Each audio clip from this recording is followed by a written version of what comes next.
तो एपिसोड 7 के शुरू में हम देखते हैं डकवा ह्योंग-सुक के बारे में नरेट करते हुए हमें बताता है पार्क ह्योंग-सुक टॉल, हैंडसम और अमीर, उसके पास किसी भी चीज की कमी नहीं है। यहाँ आते ही उसने ली जिन सोंग को हराया, स्कूल का नया लड़का बना, स्कूल का हीरो, और अभी हाल ही में पता चला है कि वो गाता भी अच्छा है। पर आज वो मेरे घर आया है। दरअसल ह्योंग-सुक डकवा के घर में सिंगिंग प्रैक्टिस करने आया होता है और ह्योंग-सुक उसे घर में बुलाने के लिए थैंक्स बोलता है। और डकवा मन में सोचता है घर में सब बिखरा हुआ है, पता नहीं वो क्या सोचता होगा। वो पहली बार इतने छोटे घर में आया होगा और सफाई करने लगता है। तभी ह्योंग-सुक लाइट ऑफ करके बोलता है, डकवा तुमने दिन में लाइट क्यों जला रखी है? तुम्हें बिजली बचानी चाहिए मेरे दोस्त, और न्यूज़पेपर को संभाल कर रखा करो। इन्हें जूते या कपड़ों के बीच में रखने से अनवांटेड मॉइस्चर रिमूव करता है और इनसे खिड़कियां भी साफ कर सकते हैं। इंक में जो ऑयल होता है वो डस्ट को सोख लेता है। डकवा पूछता है तुम्हें ये छोटी छोटी बातों का कैसे पता? ह्योंग-सुक बताता है मैंने अपनी मॉम को ये सारी चीजें करते हुए सीख लिया। डकवा बताता है मेरी दादी ऐसे कामों के लिए न्यूज़पेपर लेकर आती है। वो कहती है सब्जी को न्यूज़पेपर में रखो तो एक हफ्ते तक खराब नहीं होती। ह्योंग-सुक कहता है मेरी मॉम भी ऐसा करती है। तभी ह्योंग-सुक डकवा से पूछता है सच सच बताना, तुम्हें सच में लगता है मैं गा सकता हूँ? जिसके जवाब में डकवा बोलता है बिल्कुल गा सकते हो, मैं शायद समझ ना पाऊँ, पर पता है तुम गाते हो तो एक इमोशन जाग जाता है, जी करता है बस सुनते रहो। देखो मैं रैप अच्छे से कर लेता हूँ, तुम्हारी सिंगिंग और मेरी रैपिंग सुनकर लोग हम दोनों के दीवाने हो जाएंगे। और फिर डकवा उसको अपनी बनाई हुई धुन सुनाता है और गाने पे काम कर रहा होता है। ह्योंग-सुक मन में सोचता है वाह कितना मन से काम कर रहा है, कौन कहेगा ये इतना टैलेंटेड है। नेक्स्ट सीन में हम देखते हैं ह्योंग-सुक डकवा को कहता है सॉरी मैं प्रैक्टिस नहीं कर पाया। तभी डकवा बोलता है अरे यार कैसे करते प्रैक्टिस, तुम जॉब भी तो करते हो। अच्छा तो हम लंच में प्रैक्टिस कर सकते हैं। और जाते जाते डकवा ह्योंग-सुक को बोलता है सॉरी ह्योंग-सुक तुम घर आए और मैंने तुम्हें खाने के लिए भी नहीं पूछा। और रास्ते में उसकी दादी की शॉप आती है जहाँ उसकी दादी बोलती है मुझे पता नहीं था मेरे बच्चे के इतने सारे दोस्त हैं, जहाँ आए हो तो कुछ खाकर ही जाना। ह्योंग-सुक कहता है जरूर खाता दादी, पर मैं बस अभी अभी खाकर ही आया हूँ, मैं अगली बार जरूर खाऊंगा, चलता हूँ, आपको डिस्टर्ब किया। और चला जाता है। नेक्स्ट सीन में हम देखते हैं म्यूजिक कंपनी का ओनर सबसे महंगे लिरिसिस्ट और कंपोजर से गाना बनाकर विंजिन और जियोंग-जी को देता है और स्कूल फेस्टिवल में गाने को बोलता है, ये बोलकर कि ये गाना खास टीनेजर्स के लिए बना है। मैं देखना चाहता हूँ कि ये गाना स्कूल के बच्चों को कितना पसंद आता है। अगर उन्हें पसंद आया तो समझो तुम्हारा डेब्यू सॉन्ग तैयार, अगर उन्हें तुम दोनों पसंद आए तो समझो हमारी कंपनी के साथ तुम्हारा डेब्यू पक्का है। जियोंग-जी बोलता है अरे वाह अब तो हम ही जीतेंगे। कंपनी का ओनर बोलता है जीतना ही पड़ेगा, यहाँ जीत गए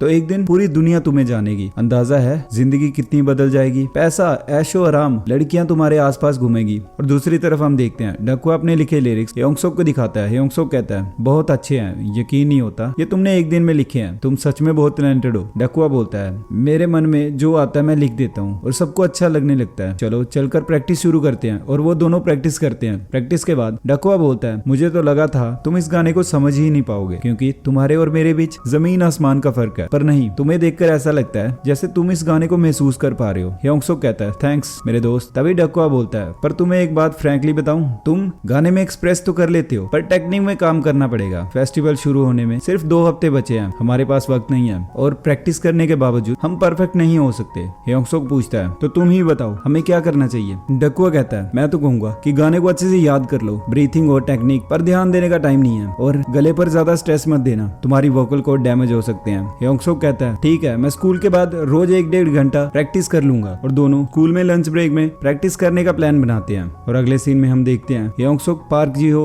और डकवा स्कूल से घर जा रहे होते हैं। तभी ह्योंग-सुक का गला दर्द कर रहा होता है। डकवा उससे बोलता है शायद तुम्हारे वोकल कोड कमजोर है, अपनी आवाज खराब मत करना, हो सके तो प्रैक्टिस थोड़ी कम करो। और फिर रात को जब ह्योंग-सुक अपनी रियल बॉडी में स्टोर में काम कर रहा होता है वहाँ प्रैक्टिस करता है और सोचता है अब मेरा गला नहीं दुख रहा और अपनी रियल बॉडी में प्रैक्टिस करने लगता है। तभी वहाँ पर अचानक वही लड़की आती है और बोलती है अरे वाह आज तुम गा रहे हो, वैसे तुम्हारी आवाज अच्छी है। और टैबलेट देखकर बोलती है जब भी प्रैक्टिस करो ये गोली ले लेना, तुम्हारे गले के लिए अच्छी है। ह्योंग-सुक कहता है थैंक यू सो मच, आप हमेशा मुझे कुछ न कुछ देकर जाते हैं। और वो वेलकम ऑल द बेस्ट बोलकर वहाँ से चली जाती है। नेक्स्ट सीन में हम देखते हैं ह्योंग-सुक पहले से अच्छा गा रहा होता है और तभी डकवा नाराज होकर बोलता है ह्योंग-सुक तुम सुनते क्यों नहीं हो, तुम्हारी वोकल कोड कमजोर है, तुम्हें ज्यादा प्रैक्टिस नहीं करनी चाहिए। ह्योंग-सुक कहता है मैं सच कह रहा हूँ ज्यादा प्रैक्टिस नहीं की। और मन में सोचता है इस बॉडी में नहीं की, उसमें तो की है। और फिर डकवा बोलता है ये गाना सुनकर तो पक्का है कि तुम एक जीनियस हो मेरे दोस्त, पता है तुमने 2 दिनों में कितना इंप्रूव किया है। और फिर प्रैक्टिस करते हैं।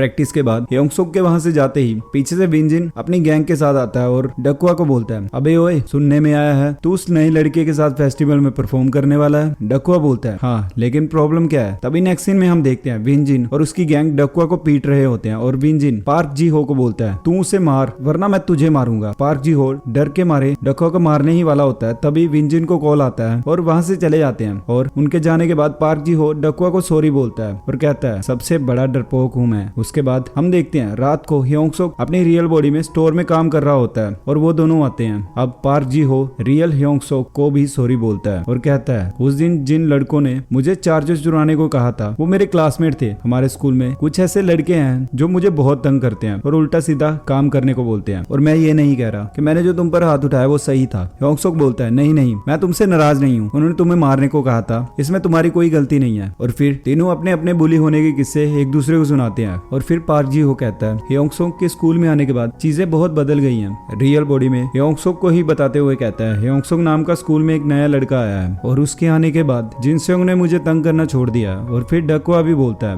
और पता है ह्योंगसुक मेरे साथ दोस्ती करने आया था। पहले मुझे ऐसा लगा वो मेरा फायदा उठाना चाहता है, पर ऐसा नहीं था। वो लुक्स में, कैरेक्टर में, दोनों में मुझसे अच्छा है। वो कहता है कि वो मेरे जैसा है, पर वो कहाँ मेरे जैसा दिखता है, पर वो मेरी तरह ही कुछ हद तक है। शायद इसीलिए उसे मेरे लिखे गाने बहुत पसंद है और उसे दिल से महसूस करके गाता है। वो हमेशा खुश रहे। तभी वास्को की आवाज आती है, क्या ये सच है? तुमने जो अभी कहा वो सब सच है क्या? वो नया लड़का, क्या वो सच में अच्छा है? डकुआ और पार्क जी हो बोलते हैं, हाँ अच्छा है, वो हमेशा हमारे साथ लंच करता है, पर उसने आज तक हमसे कुछ नहीं मांगा। वास्को ह्योंगसुक से पूछता है, पर उसने तेरी माँ से कुछ पैसे लिए थे ना? ह्योंगसुक कहता है, मेरी माँ ने तो उस दिन सिर्फ कॉफी के पैसे दिए थे। पर वास्को कहता है, मुझे जो पता करना था पता चल गया, मैं आज तक उसे गलत समझता आ रहा था। तो फिर तीनों को बोलता है, तुम में से अगर किसी को ट्रेनिंग लेनी हो तो मेरे पास आ जाना, और वहां से चला जाता है। अगले दिन स्कूल में ह्योंगसुक और डकुआ प्रैक्टिस करते हैं। डकुआ फिर से ह्योंगसुक की तारीफ करता है कि तुमने बहुत अच्छा गाया। और दूसरी तरफ विनजिन और जियोंगजी म्यूजिक कंपनी में रिकॉर्डिंग कर रहे होते हैं। रिकॉर्डिंग के बाद